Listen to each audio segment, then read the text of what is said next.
most of the places I've been a main piece of the puzzle. We walked along the dark hallways of what we had assumed was an underground facility.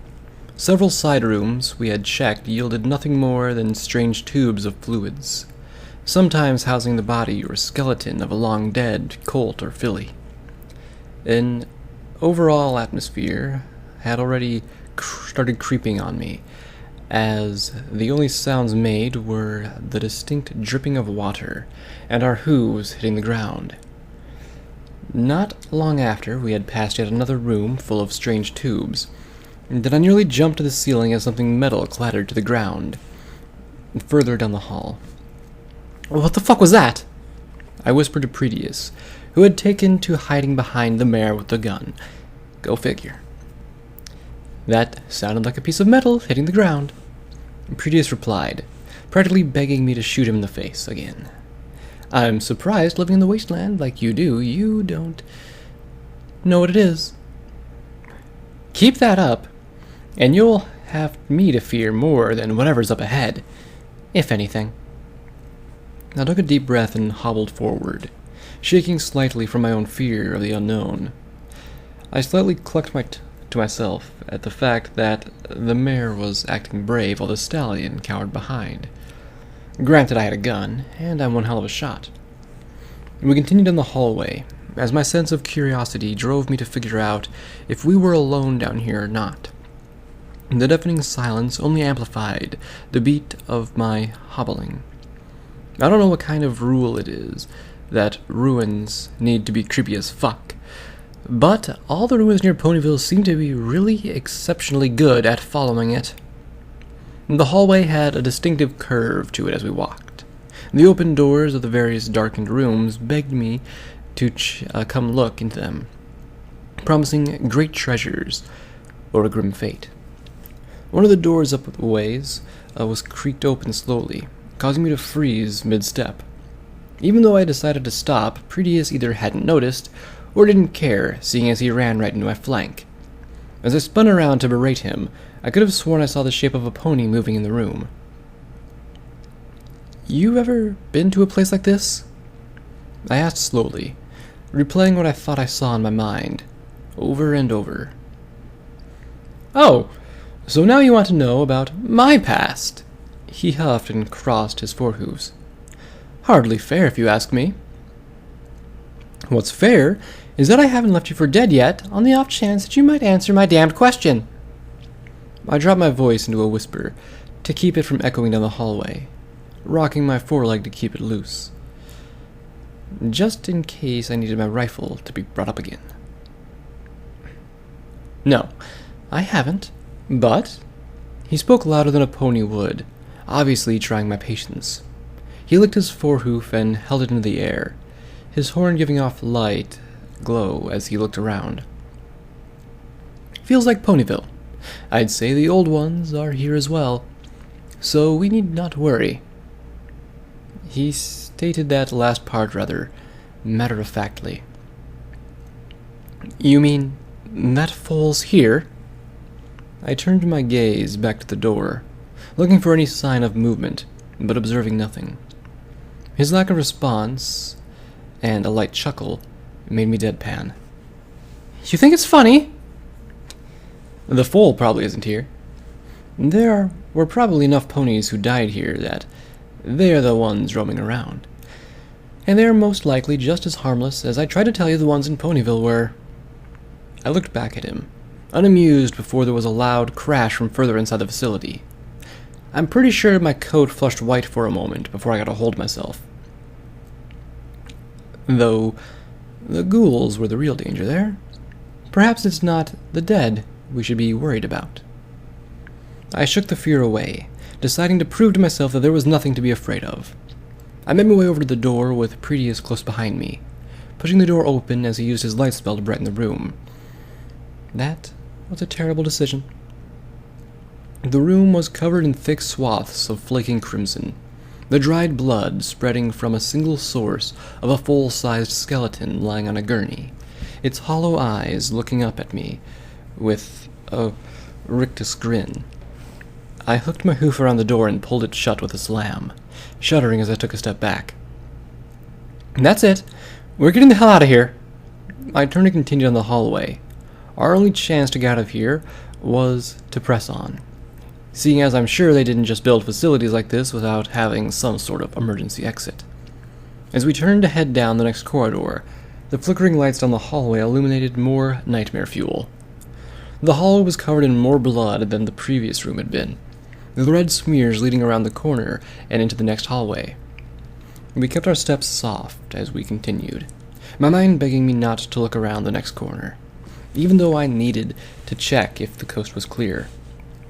I peered around the corner with one eye, locking up as the faulty lights let me look into the heart of madness. The walls were full of bloody drawings and writing, no less than a dozen skeletons scattered around it. And that was just before the hall turned to where I couldn't see. Depictions of dead bodies in random arcane runes filled in the gaps between hastily painted words. "You won't get away. No pony does. She just wants to save us. Hide and seek, hide and seek." This is, officially, the worst contract. Not out of the ones I've had, not out of the ones I've heard of, but of all time. The sound of something hitting the floor just past the turn perked my ears, echoing of it drifting off as the lights blinked out. "Shit," I muttered under my breath, keeping my eyes open and my ears on a swivel. The power returned with a buzz sound, raising the lights up again, just in time for me to see the flank of a dark-coated pony dip behind the curve of the hall. "No, you don't! Stop right there!" I pushed myself forward, hobbling at a near canter as I took off down the hallway. Prettiest shouted something I was forced to ignore as I poured all my attention into finding that pony. The thick, dried blood in the hallway crunched under my hooves, my heart pounding in my chest as I pushed myself to catch whoever was there. They would have known a way out. I was sure that I was just about to catch up as I felt my hoof slip out from underneath me, the pelvis of I stepped on shooting backwards while my momentum carried me to the floor. A fine cloud of dried blood plumed over me as I tumbled forward with a muffled curse, closing my eyes to avoid getting the 1.5-century-old filth in them. "I told you to watch for the bones!" Prettiest called for me smartly from down the hall. "I'll have to remember to shoot him in his whatever we get out of here." My ears perk as the sound of metal doors sliding shut caught my attention. I snapped my eyes open, seeing a set of doors along the wall jostle as they shut together. I pushed myself up as the asshole I'd been babysitting trot up behind me, the two of us heading towards the door.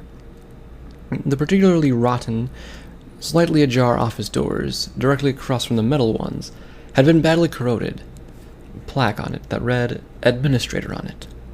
The room gave me a slightly creepy feeling from it, as everything we had seen that happened here had most likely been directly their fault. But surprisingly, it was the double doors that unnerved me even more, mostly due to the simple writing painted upon it. "You're all going to die down here." There was something behind this, and I knew it was the source of all the noises. I had my gun out, holding it at the ready as Prettiest reached for the doors. The moment he touched the metal, there was a sharp crackle, and music started playing in the open room behind us.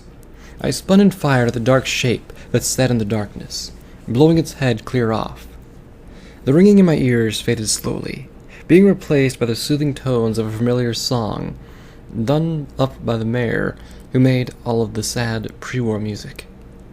Both Prettiest and I made our way to the doorway, his horn glowing softly as his levitation flipped up the light switch. The lights came on with a buzz, revealing the dark form to be nothing more than a now headless skeleton. "If you were trying to kill him," he spoke up beside me with a snarky tone, "I think you've missed the mark by over a century." He pushed his way through the doorway, seemingly dancing along with the music. "I've always loved this song. She knew just how it would be in the end. There's just enough emotion to it that I can almost lose myself in the fact of how I felt when the old world died."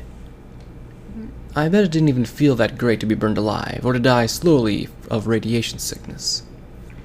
I sighed and hobbled into the room, figuring that if this used to be the administrator's office, then there must be something of use in here. Harmony is always telling me about the expensive things she gets from places like this. I got to the desk, pushed the chair over and out of the way, spilling the headless remains onto the floor as I hoofed open the drawers. I don't get it. There's nothing but administrative papers here. The metallic doors across the way slid open with a clack, drawing both Pretis's eyes and my gaze. The half-crimson-colored form of a mechanical Minotaur stepped through the doorway. The dull blue glow of its eyes was locked onto me as the eerie silence of the facility was almost deafening. Then, as had been the case all night, everything went wrong all at once. The lights above flickered, making Pretis slam the door shut with his magic as he dove for cover behind the desk. I unslung my rifle, working the action to put another round into the chamber, just as a heavy mechanical stomp proceeded, the large, metallic fist punching a hole straight through the rotten wood door. I fired off a shot through the door, unsure if I even hit the monster before Pretis levitated the entire desk over. "That's not going to stop it!" I yelled as another good punch from the robot split the desk in half. I worked the action again, firing another shot through the rapidly disintegrating door. I heard a loud ping as the round deflected off of it, before the whole damn wall in front of us blew in. The machine let out a puff of steam from its muzzle as it stepped through the doorway. At this point, I didn't have to try to aim. I fired as fast as I could and worked the lever, each round striking the beast and deflecting away, without leaving so much as a scratch. The second the hammer fell on the empty chamber, I knew it had its chance. It crouched down, grabbing the two halves of the desks in its grip, and swinging them in wide arcs. I had the reflexes to drop under one of the swings, but the backswing of it slammed against Pretis. He was flung against the wall hard, crumbling to the floor in an unmoving heap. I wish I had the time to express my outrage against my contract being clobbered to death, but survival was more important. I flung myself forward as it dropped the desk down to where I had been standing, hoping to repeat the process through the door. Unfortunately, my broken leg caught on the chair that I'd knocked over, twisting it and making me fall to the floor with a scream. Before I could reorientate myself, I felt the mechanical bull pick me up by the collar of my jacket and toss me against the back wall like it was taking out the trash. In doing so, it was understandable that my body wanted to follow Pretis' example, just making everything go black. Remember, you need to compensate for the wind when shooting at this distance. I was trying my hardest to make him proud, but I was failing. Now, line it up and try it again. You'll get it this time for sure. He was the kindest stallion I ever met, and I couldn't give up, not if he said I could do it. I nodded and took the gun in my hooves again, taking aim once more at a bottle before adjusting my sights and compensating for the breeze that blew just across the flat wastes before us. I took a deep breath and fired again, the round pinging off outside the rock next to the bottle. I'm never going to get this. I looked to the dirt and clenched my eyes. I've been trying so hard to do well, and I hated how I was nothing but a disappointment. Don't worry, Storm. It'll come to you eventually. Just remember that giving up is the worst thing you can do, and... He paused for a moment as some pony yelled something from behind us. Fuck. Stay here a moment, honey. I'll be right back. He got up and trotted down towards the large stallion, who was swearing up a storm as he approached. The angry stallion who called out for him spun and bucked Dad, before keeping him down with a flurry of kicks. Daddy! I screamed, looking around for my mother, or maybe some pony else who could help us. When I found that there was no one around, I did what any filly in that position would do. I cried. I cried because I was helpless to stop the onslaught against my father, too small and weak to make a difference in a fight. The stallion beating on my dad stopped as I cried, shouting out with a smile as he heard my cries. I see you brought your fucking daughter with you. How about I teach her what it means for her pop to piss off the wrong pony? He grinned angrily at me, stepping over the bloodied body of my father as I could do nothing but cry. Dad groaned and reached up, holding onto the rear leg of the massive stallion. "You stay the fuck away from her!" he screamed, receiving a few more bucks from the aggressor's free hoof, knocking Dad's grip away. I took a step back as the stallion started to walk over again, bumping back into the gun. In that moment, I knew that I couldn't miss this time. I had to save my father. I gripped the heavy rifle in my forehooves, standing with my hind legs and resting back against the log behind me for support. His magnified face gave me a sharp grimace through the scope. I held my breath as my forelegs burned, but kept the gun steady. I fired. The loud report bled off into the distance.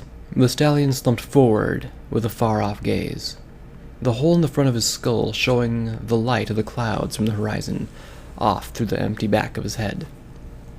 I dropped the gun and ran past him, tears flowing down my cheeks as I came up to the bruised and bloodied form of my father. I pressed into him, hugging him tightly as he wheezed in the dirt. "I did it, Daddy. I shot him." The words were muffled as I buried my face into his neck, feeling as he softly put a hoof around me. "I know." He spoke softly, brushing my mane as he held me close. "I'm so proud of you." His words came out in the strong voice he always used, ignoring the pain from the wounds he had. Pushing me away, he got to his hooves, smiling as he looked back at me. "Goddess, Storm, would you look at that?" He laughed as he pointed to me.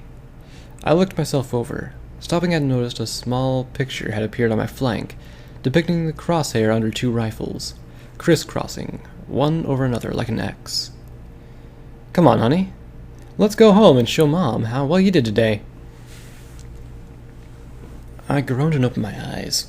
My whole body ached, and a feeling as if my hind leg had a blade being slowly driven into it was causing me a slight whimper. I could feel warm tears dripping from my eyes as the pain seemed to only get worse and worse with each passing second I was conscious. I was hanging against the wall by my forehooves, wishing that I had still been numb from the snow outside. Proteus was letting off groans beside me, probably in the same predicament as I was, but at least he wasn't dead. Though I don't know how long that would be. "Oh, good. You're both awake." The bright voice of a filly chimed up. "It's been so long since we had new guests here. The ponies you met on the way here were so dreadfully boring." I opened my eyes, struggling against the chains that I had as I tried to wipe them. Sitting between us, a few feet away, was the source of the voice. A small pink pony sat on a pedestal between banks of terminals. As I stared, it leaned to the side quickly. No, not leaned. Warped? "I know you have so many questions, but I've just got to say, it's an honor to meet you." The filly bounced on her hooves, her form warping again as my eyes cleared up. Her translucent form made my mind jump to the ghost of the foal for a moment, but as her image flickered and bent, I realized she wasn't a pony at all, just a projection of one. "Can I get your autograph?" "Fuck you! You scare the shit out of us on the way in, and have a gigantic robot monster toss us about like playthings?" I spoke without thinking, watching as the pink form flickered into a red one for a moment. "Let us go. Now!" Why didn't I see it coming that it was a bad idea to insult the thing that was holding us captive? Oh, right, because it's the worst night of all time. "I'm not good enough for you, then?" She snarled as her voice thundered through the halls. "Maybe we should just play hide-and-seek like we do with the others." The thought of ending up as a skeleton in the hallways, as a warning to other ponies, would just be a shitty way to end my night. The projection flickered blue for a moment. "But then we'd be all alone again. Why can't you just stay with us?" I believe what she meant to say was that we were terribly sorry, but we have a previous engagement that we must make. Proteus spoke up with more sense than I had at the moment. Fucking show off. The filly flashed to green as she talked. "I wished I could leave." The quick flicker to blue as she looked at him. "Why can't you help me leave?" The pain in my legs spiked, making me groan. The filly changed back to pink again. If you help me, I can help you. I thought it was an honor to meet me. Now you won't help until I do something for you? Make up your mind. And there I go again, speaking without thinking. I would have heard her angry again, but all she did was stare at me. If I help you, you'll just leave. This way, I know you'll stay. She swapped colors to yellow. This way I can spend more time with another project. Maybe we'll become friends and spend all our time together. She changed back to pink. What exactly do you mean by another project, if I may ask? Proteus winced as he spoke. The hit he had taken earlier must have messed him up inside or something, though he wasn't even bruised from the hit. Did he have healing magic? If so, I'm gonna kick his ass when we get out of here. Oh, Storm here is... She covered her mouth with her hooves, giving off a small gasp before looking at us shyly, shifting palettes to yellow. Oh, you're good. I almost gave away the secret, but you can't have it. Not yet. She shifted to pink again and smiled. No. First, you need to fix me. So, we get nothing at all from you until we fix you? I rolled my eyes and tried to ignore my leg. Pretty much. She bounced up and down again. Just hang out here for 1 sec while I slip into something more comfortable. She stopped and giggled. Hang out? That's funny, right? Okay. This time I can just smile and nod. No need for the computer thing to kill us. Holy's. That was an abysmal joke. Yep, prettiest as a dead pony the second we walk out of this place. Finally! Somebody with the guts to tell me how lame that joke is. Or not. The pink filly face hoofed. They wrote this horrible sense of humor into me. Her color snapped to red. So I beat the funny out of them. She shifted back to pink. It was quite the punchline, if you know what I'm saying. She disappeared as the mechanical Minotaur stepped forward from the wall, just down the way from us. It walked up to us, quickly undoing the bindings on our forehooves and setting us to the floor. Just out of curiosity, can you at least tell me what your robot friend's made of? There should have been at least some sort of damage on this thing, but it was spotless. With the two of us freed, the machine turned around and stepped back to where it had come from. It pressed itself back against a hole in the wall, shaped like it, before going rigid. The pink filly reappeared on the pedestal. Steel, silly! What else? That's bullshit! Now that I was free, I felt like getting into her projected face about it. Bullet should have at least left a mark on him. She shifted to red and leaned towards me angrily. I am not a liar! She huffed for a moment, fading back to pink. Besides, you were shooting rubber bullets at him. Those don't even leave marks on ponies. Wait, did I? I face-hoofed as I felt like beating my head against the wall for forgetting to change them out. How the fuck did I forget something as simple as that? It was a simple mistake that any pony could have made. Prius walked up to pat me with his hoof. There. Don't beat yourself up over it. Let's do it for you.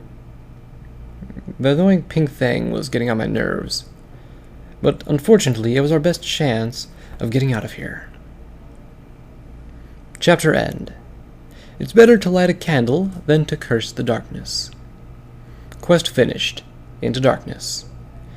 Quest started. Let there be light. Levels earned? None. Perks earned? None.